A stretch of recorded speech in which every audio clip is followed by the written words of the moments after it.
Marina tokoa fa mpampianatra mpikaroka 4 taona natao amin'ny fanabeazana sy fikarohana ny tenanay ary tao ny fankalalanay satria professeur amin'ny faculté des sciences d'Antananarivo ary dia isan'ny mpampianatra tao aminay Taina Razafindrajelina. Ny maha tapa-kevitra ny fiarahana dia arak'izany hoe efa fantatra izy fa mpampianatra tia fanabeazana sy fikarohana ary tena nifofotra mihitsy tamin'ny fanofanana ny tanora ary amin'izay lafiny izay dia tsika moa samy mahalala fa ny fanabeazana, ny fianarana ihany lova tsara indrindra azo omena ny taranaka fa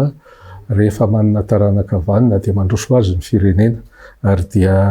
tsy nitsahatra nisehatra tamin'izany Taina Razafindrajelina ary eo amin'ny lafiny fitantanana satria izy dia mitantana toeram-piofanana maromaro dia mandroso tsara daholo ireny zavatra nitantanana ireny, izany hoe sady mahay mampianatra izy, mahay mampiofana izy, mahay mitantana izy. Ka raha izaho manokana aloha dia resy lahatra amina mpampianatra manana ny traikefa ohatr'izany.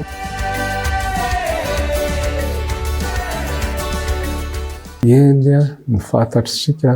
dia fantatra fa haitantana ary manana ny etika maha-mpampianatra sy mpanofana izay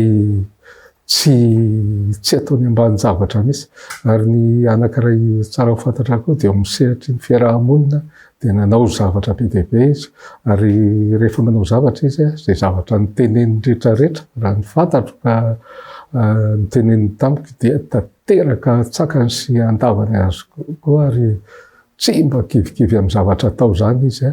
ka raha olona ohatr'izany ny tena ilaitsika dia ho tsara tantany ity Antananarivo renivohitra malalantsika ity.